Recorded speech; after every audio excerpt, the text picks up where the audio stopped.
विधानसभेतल्या दारुण पराभवानंतर मनसेची मान्यता रद्द होऊ शकते।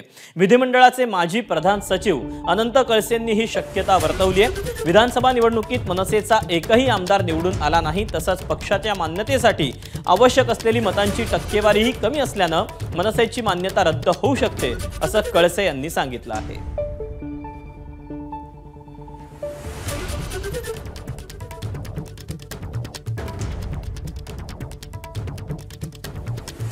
आपण याबद्दलचे अपडेट जाणून घेऊयात। निलेश बुधावले आपल्या सोबत आहे। निलेश, मनसे इंजिन गमावणार का? नियम नेमका काय सांगतो? अनंत कळसे यांनी जी माहिती दिलेली आहे त्याच्या आधारे मनसेचं इंजिन जाणार का, काय नेमकं कळतंय? महाराष्ट्र विधानसभा निवडणुकीमध्ये मनसेला पराभवाला सामोरं जावं लागलेलं आहे।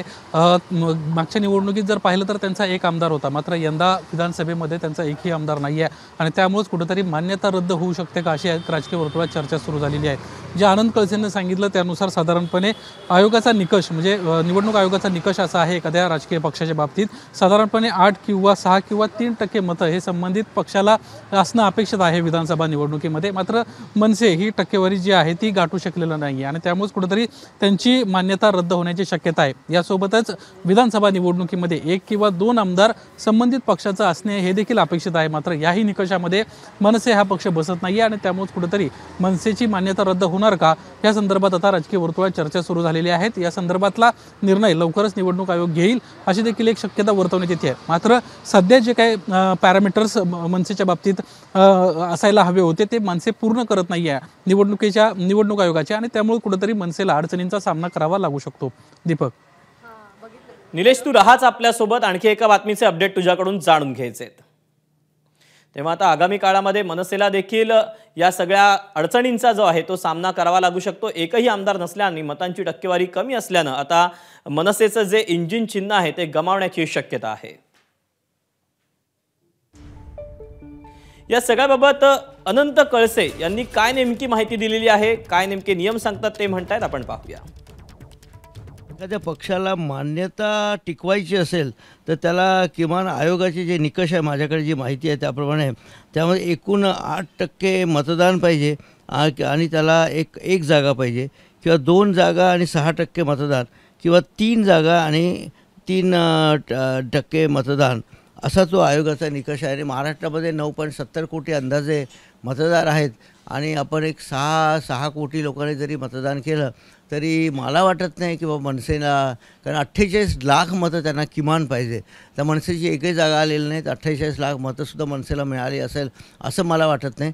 ही तपासणी करून आयोग त्याला निश्चितच नोटीस देईल मनसेला आणि आपल्या पक्षाची मान्यता का काढून घेण्यात येऊ नये असं विचारणा करेल आणि निकषात न बसल्यास मनसेची मान्यता काढली जाईल। मनसेची मान्यता काढणं म्हणजे त्यांचं नाव वगैरे हिरावून घेतलं जाणार नाही, त्यांचं जे चिन्ह असतं मुख्य आता इंजिन चिन्ह त्यांचं फिक्स आहे। प्रत्येक इलेक्शनमध्ये त्यांना engine as a matter of right कायद्याने मिळतं, पण पुढे ते जे रिझर्व त्यांचं चिन्ह आहे, रिझर्व चिन्ह आहे ते त्यांना मिळू शकणार नाही, त्यांना कोणतेही फ्री चिन्ह घ्यावे लागेल। तेव्हा जो निकष आहे तो निकष अनंत कळसे यांनी सांगितलेला आहे। मनसेला जवळपास 48 लाख मतांची गरज असल्याचं त्यांनी म्हटलेलं आहे, परंतु तितकी मनसेला मतं पडलेली नाही आहेत। या येत्या निवडणुकीमध्ये मनसेच्या पक्ष मान्यतेसाठी निकष काय सांगतात तर 1 आमदार आणि 8% मतं, 2 आमदार आणि 6% मतं, तर 3 आमदार आणि 3% मतं असे पक्ष मान्यतेचे निकष आहेत। त्यामुळे आता निवडणूक आयोग मनसेला या सगळ्याबाबत विचारणा केली जाऊ शकते। मनसेला मिळालेली मतं आहेत 1.55% इतकी।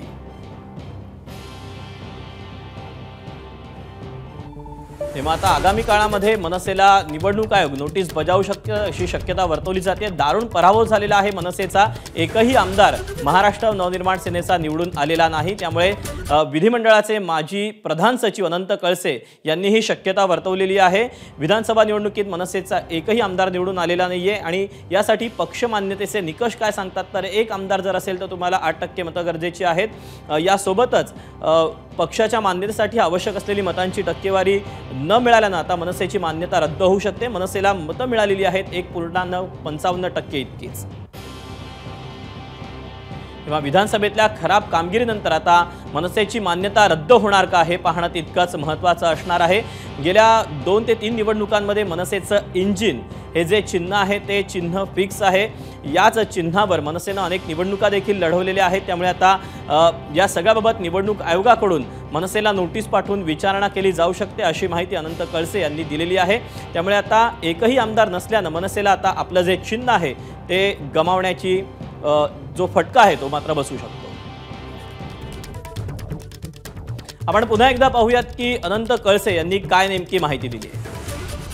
एखाद्या पक्षाला मान्यता टिकवायची असेल तर त्याला किमान आयोगाचे जे निकष आहे, माझ्याकडे जी माहिती आहे त्याप्रमाणे त्यामध्ये एकूण 8% मतदान पाहिजे आणि त्याला एक जागा पाहिजे किंवा 2 जागा आणि 6% मतदान किंवा 3 जागा आणि 3% मतदान असा तो आयोगाचा निकष आहे। आणि महाराष्ट्रामध्ये 9.70 कोटी अंदाजे मतदार आहेत आणि आपण एक 6 कोटी लोकांनी जरी मतदान केलं तरी मला वाटत नाही की बाबा मनसेला, कारण 48 लाख मतं त्यांना किमान पाहिजे।